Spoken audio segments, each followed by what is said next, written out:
we have learned regarding the properties of colloidal solution. As the fifth property, we have learned regarding electric charges.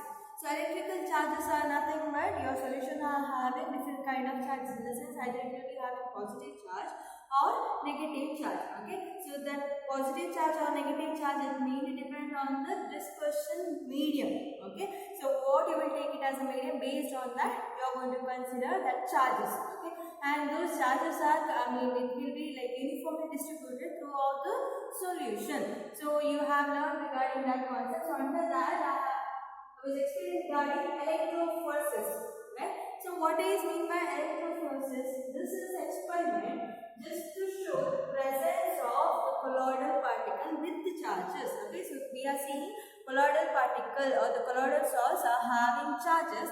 So that was explained clearly by this experiment. So that was known as electrophoresis. See, this is not a property. This will come under fifth property, that is nothing but electrical charges. We are just explaining whether this colloidal salts are having charges or not, or how we are going to identify. That was explained by electrophoresis. So now what is the electrophoresis? It is nothing but movement of your colloidal charges with in the presence of electrical charge, okay, or electrical potential. So that will be considered as electrophoresis. I repeat, the movement of colloidal particles in the presence of electrical potential are considered to be electrophoresis. Okay, so here for example, this is the setup for electrophoresis. We are going to fill the colloidal solution from the reservoir.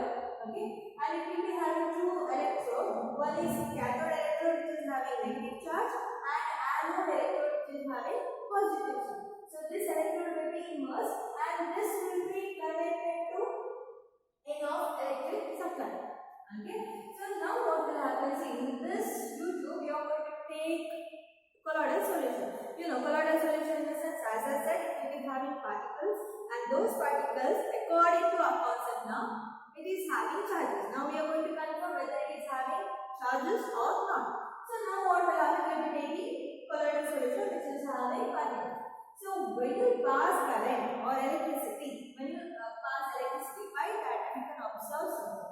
The particle started coming towards any one of the electrode. All the particle which is present in the colloidal salt, that started coming towards any of the electrode. If the particle which is present over here, okay, so if it is positive, if the particle, in the sense one particle is positive, all the particles which is present in the colloidal salt, all are positive electric, uniformly distributed. Okay, so now here, if it is positive, you know, opposite charges always attracts. Okay, so same charges, if it is resistance, it go for repulsion. So this positive charge will never go for this.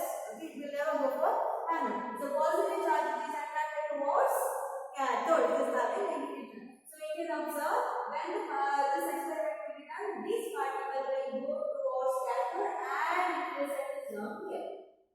The particles started settling here, so that you can identify the charge is positive. Okay, your colloidal is having positive charge. Now you can take some of the negative charge salt. For example, your arsenic trisulfide, which is having negative charge, right? All the salt consists of negative charge particle. So that arsenic trisulfide, you can take it over here to test whether it is having charge or not. So as I said, arsenic sulfide you take over here, so which is having negative charge. Now the colloidal salts are having negative charge. Okay, so when you pass electricity, by that you can observe this charges started moving towards anode and it started settling over here. So what we can say over, with this experiment, so the negative charges are moving towards anode in the sense, negative and positive always attract. So opposite charges, attraction will take place so that the particles will move towards anode. So this is the experiment which explains, yes, the particle or the colloidal salts are having charges. Okay, either it will be positively charged or it will be negative charge. Okay, and one more concept known as electroosmosis. So this experiment can be done in faster rate also. So how it can be? By using of this electroosmosis. Electroosmosis is nothing but the movement of the solvent from low concentration to higher concentration through a membrane. By using of some membrane, this process will be done.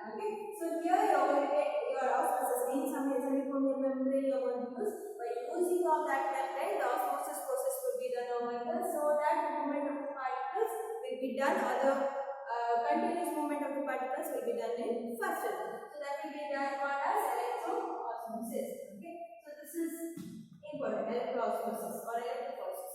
Okay. The next property. So first property is electrical charges, and the sixth property, which will be called as coagulation, precipitation or flocculation. All are same. Coagulation is nothing but aggregation of the particle. Precipitation is nothing but aggregation of the particle. Flocculation also same.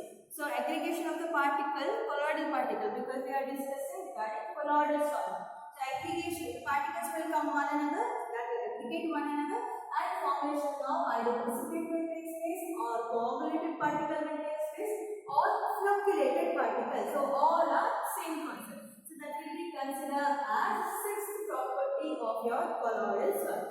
Now, how the formation of your coagulation, precipitation or flocculation will take place? You are going to do something, okay, so that the size of your colloidal particle, it will grow. Okay, now for example, you are in a beaker, you are having any of colloidal salt, iron hydroxide or arsenic trisulfide, any of the salt, colloidal salt you take. Okay, so you are going to add something. Add in the sense any one of this will be done. I will explain this concept. Okay, so any one of this will be done so that the normal colloidal size range, it will grow bigger. Okay, the colloidal particle size will grow bigger. It can go for your suspension also, in the sense, you know, the matter has been divided into true solution, colloids and suspension based on the size. So colloids are nothing but the size will range from 1 nanometer to 1000 nanometer. If it grows more than that, that will be considered as suspension. Okay, so your precipitation, coagulated particles, all are nothing but suspended particles, okay, which is having the size more than 1000 nanometer. So the same thing will happen here. If you are taking colloidal salt, you are going to do any one of this method so that your colloidal particle size, it grows bigger, and the size of particle, if it is more than 1000 nanometer, and it goes for your suspension. So that will be considered as coagulation, precipitation or flocculation. So now we will go with the method. On which method we can convert your colloidal particle into precipitate form. Okay. So the first process is nothing but by electrophoresis. That is nothing but the same thing. So what will happen if you are taking colloid? When you will do this method, you can observe the particle, all the colloid particle will aggregate over here. Okay. So aggregation in the sense, what will happen? These particles will aggregate. Particles will come very near to each other. So that will aggregate, and the size of the particle will become bigger in size. So here you can see the particle, the bigger particle inside. So that is nothing but by electrophoresis method, which was I've explained just now. Next one, mutual coagulation. Mutual coagulation in the sense you are going to add something. So you have written mixing of two opposite charged salt. Okay, two oppositely charged salt you are going to mix so that precipitate formation or coagulated particle formation will take place. I'll explain one example. Okay, so now for mutual coagulation, you can take the example of iron oxide, okay, as well as your arsenic trisulfide. Okay, why I am taking this example? Because it is not necessary that you are compulsory to take this. This same example. You can take any of the example, but it should have two opposite charges. Positive salt, your iron oxide is positive salt, arsenic trisulfide is negative salt. So to understand this concept, first we should know properly regarding what is meant by positive, what is meant by negative salt, or how it is formed. You should understand regarding this concept. Okay. Now, this mutual coagulation is something where you are going to take, or you are going to mix two kind of salt which is having opposite charge. So one is positive salt, and there should be negative salt. So what will happen if you are taking these two in a beaker? When you will mix this, okay, in a beaker. So when you will mix this positive as well as negative salt. So what will happen generally when positive and negative, when it comes contact with each other, attraction will take place and the neutralization of the molecule will take place. Same thing will happen over here also. So when you mix this positive and the negative salt, neutralization of the molecule will take place. You know neutralization in the sense salt formation, that is nothing but precipitate form. Okay. So So here, remember, mutual coagulation is nothing but mixing of two oppositely charged salt. That is, one of the positive salt and one of the negative salt. You are supposed to mix it with each other so that with this neutralization will take place, and that neutralized particle either it goes like partially precipitate formation will take place or complete all the molecules. Completely in the sense all the molecules which is all the particles which is present over there. So all the particle will go for precipitated form. Okay. So any one of the segment takes place. So this is nothing but mutual coagulation. The next method. So by this method also you will get or you can convert your colloidal salt into precipitated or coagulated form. Next one, by boiling. Now in this what will happen when you boil a colloidal solution? Take example, same example I take, because one example if I repeat again and again, so this you can remember more. Okay, so this is a negative salt. Now for example, I take negative, that arsenic trisulfide will take any of like that is negative salt, so that I will take now and I will heat. Okay, so I will boil it.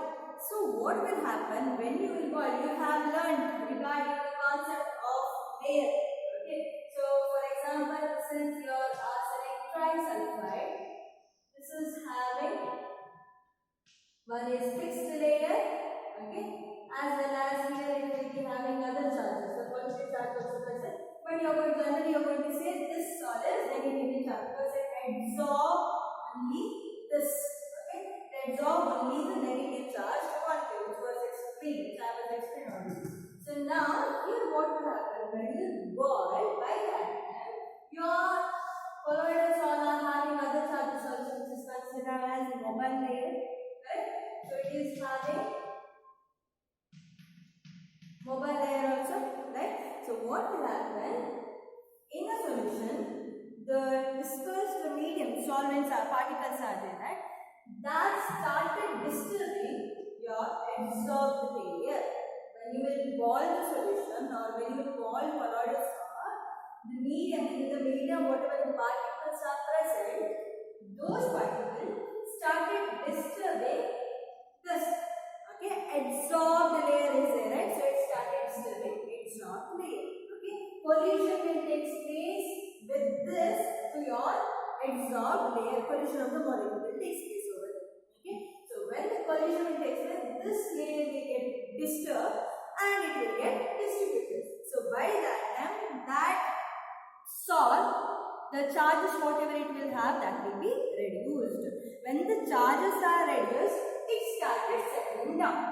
Okay, the particle it started settling down. Settling down is nothing but explained, so that is nothing but precipitated form. Okay, so it will form a precipitate. I guess you understood. I will repeat again.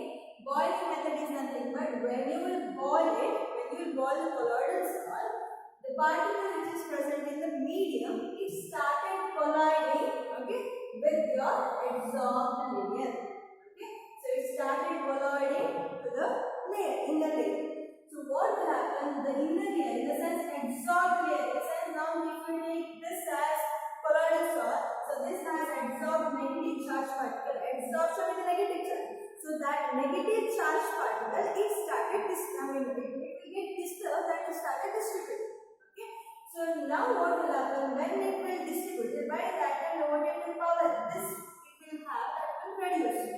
So that it will settle down. That those particles will settle down. So when it settles, then you are going to call that particles as precipitate. You know, particles will settle down, that will be considered as precipitation.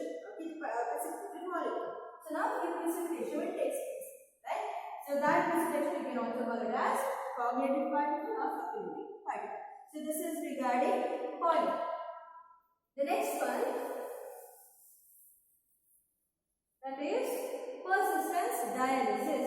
Now what is mean by persistence dialysis? Persistence dialysis is nothing but the continuous dialysis. This is prolonged dialysis when it takes place. Do you remember the concept of dialysis? What will happen in the dialysis form? You are going to take a beaker where continuous flow of water should be there. So from here water will enter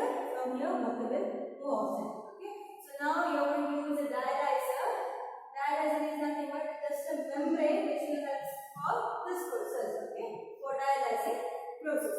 So now here you are going to take your colloidal salt which will be having impurities as well as electrolyte, okay.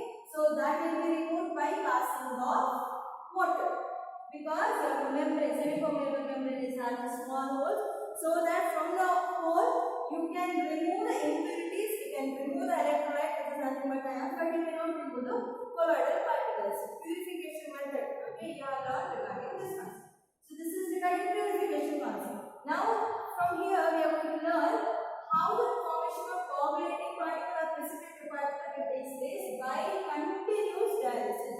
When you will do continuous, prolonged dialysis, continuously flow of water will be there. Okay. So this will take more time, continuous procedure with more time. What will happen when you do like this? All the electrolytes which is present over here, everything will be removed. Okay. All the electrolyte which is there inside the dialyzer, everything will be removed. See, I have explained before. Conversion, peptidization concept, do you remember? What is meant by peptidization? Conversion of precipitated particle, okay, which settles down, to colloidal particle which will distribute uniformly throughout the solution. Conversion of precipitate to colloidal solution, it will be done by using of electrolyte. When you add electrolyte, certain reaction takes place between them, okay, so that it can convert into colloid, right? So precipitate to colloid conversion can be done by adding of electrolyte. Now from the colloidal solution you are removing the electrolyte. So what will happen? Obviously it should turn into precipitated form, right? So the same thing will happen. So some of the electrolyte this molecules also required. Why it is so? Because you have learned to get certain charges it is required. But what will happen when you do with a continuous process? When you will go with the removal of all the electrolytes, by that time this particle starts. So this particle will not get electrolyte for its process. So what will happen? It started coagulating with one another. These colloidal salt, it started coagulating with one another. Otherwise, what will happen when in the presence of electrolyte, this colloidal particle it will get certain charge. For example, this particle is negative charge. This colloidal particle is negative charge. Negative charge. You know, negative when it comes contact, what will happen? Repulsion will take place. So that it will not allow this particle to coagulate or precipitate. But in the absence of electrolyte, what will happen? The charge won't be there. So the colloidal particle it started coming together and formation of a bigger particle, precipitated formation will take place, and that will be considered or that will be formed by prolonged dialysis. Continuous dialysis when it will be done, you will get colloid form to precipitated form. That is nothing but persistence dialysis. The next one, addition of electrolyte. So when you add electrolyte, see, addition of electrolyte is required. But if it goes with a continuous process, if you add more number of electrolyte, by that time what will happen? Continuous addition of electrolyte, it can causes the formation of precipitation. Okay. For example, now you take the same example, arsenic sulfide, okay? Arsenic trisulfide. What is the charge of arsenic trisulfide? It is negatively charged. Now you add electrolyte. Okay? When you will add electrolyte, for example, I add barium chloride as an electrolyte. So when you add electrolyte, this colloidal charge, now it is negatively charged. It will attract the opposite charged ion from the electrolyte. Okay? So here if you consider this is positive and this is negative, right? So this salt is negatively charged. So it can attract your positively charged ion. Okay? So it can attract the number of positive charged ions. So what will happen? When positive and negative, when it comes contact with each other, what will happen? Neutralization of the particle will take place. Again, neutralization is a salt formation. The particles will settle down. Salt is nothing but precipitated form. So that will settle down here. So from colloid particle, again you have converted into precipitated form by addition of electrolyte. So when you add electrolyte, this particle, colloid salt, actually it will be having particular charges. So it will attract the oppositely charged ions now it is negatively charged. So it will attract the positive charge ion, that is nothing but barium. This is one example I have given. Okay. So it will attract barium so that positive and negative will come together. Neutralization of the molecule will take place and the solid formation will settle. So this will settle down here. So that is nothing but one more form where you can convert colloidal form into coagulation or precipitation or flocculation form. So this is regarding the property. Okay. So under this property, a scientist known as Hardy-Schultz. Okay, Hardy and Schultz. They are two scientists. So these scientists, they have given a concept. They have told, larger the valency of active ion, the greater is its power to cause coagulation. Okay. If a particular ion is having, in the sense electrolyte, whatever you are adding. Now, for example, barium chloride, I have added. What is the charge of barium? +1. So when you compare, now for example, you have a colloidal solution. Now you want that colloidal solution to convert into suspension, in the sense to convert into precipitated form. So now to convert into precipitated form, you need simple, you need to add electrolyte, right? So when you add electrolyte, more amount of electrolyte when you will add, by that time it will convert into precipitated form. Now while adding electrolyte also, you should check with the ions. Okay, if you are adding positive electrolyte, for example, your solution is negative, then you are going to add positive electrolyte, right? For example, if you consider aluminium and if you consider barium, okay. So in this, which will have more number of electrolyte or more number of ions, if you consider aluminium is having charge 3+. Another example, if I consider magnesium, which is having 2+, and barium. Okay, it will be some other example. Sodium +1. So these are the ionic charges. Now when you are adding electrolyte, you should identify the ionic charges. If you add aluminium, the charge is 3+. So coagulation will take place on a higher rate. Magnesium +2, Na +1. So this scientist, they are told, if the valency is larger, okay, of this ion, then greater will be the power of coagulation. Okay, coagulation will be done in faster rate. So that was explained by Hardy-Schultz. Now this is example for positive ion. Now negative ion, if I consider any negative ion. Now for example, phosphate, sulfate, and the bromide. In this, which will have more coagulating power? Check what is the charge or ionic charge of this? 3-. This is 2-, -1, right? So now phosphate group will be having more number of ions, so that more number of charges, so that this coagulation property will be high. Then this, okay. So this is it was explained by Hardy as well as Schultz. So larger the valency of the active ion, greater the power of coagulation. Coagulation will done, or aggregation of the particle will be done with a faster rate. So that is nothing but Hardy-Schultz. The next one, flocculation value. Flocculation or coagulating value means that is your the measurement. Okay, how much electrolyte you are adding for that solution, so that on what rate the reaction will be done. Okay, or the flocculation or the precipitation formation will be done. So that will be considered as flocculation value or coagulating value. This can be asked for one. So it will be, you are supposed to write as flocculation value is minimum concentration of an electrolyte in millimole per dm cube required to cause a precipitation in a colloidal solution.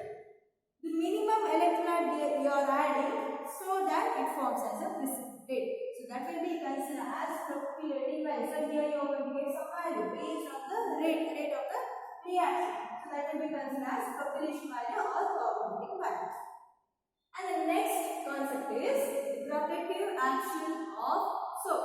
So now what is the protective action of soap, or here when you go with the solution also, okay, we will go with Okay, colloidal salt. So now what does it mean? See here, consider you are having a neophobic solution. Okay, you are having neophobic solution. Neophobic in the sense what? It is scared of liquid. Okay, it will not react in faster rate with any of the solvent, right? Because it is having phobia with liquid. So now when you will add electrolyte to this, okay, when you will add electrolyte, by that what will happen? Without going for reaction, it reacts with the electrolyte, formation of a precipitation will take place. Okay, neophobic salt, it reacts with the electrolyte and formation of a precipitated form will takes place or coagulated form will takes place. To reduce this, what you are going to do? You are going to add a neophilic salt.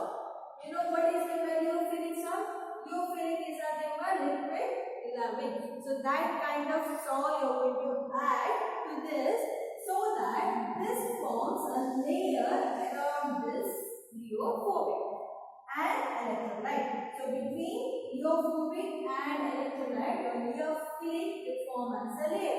Okay, it forms as a layer so that it protects this neophobic to react with electrolyte so that it prevents with the formation of precipitate. So that will consider as protective action of soap. Okay, so this is regarding protective action of soap.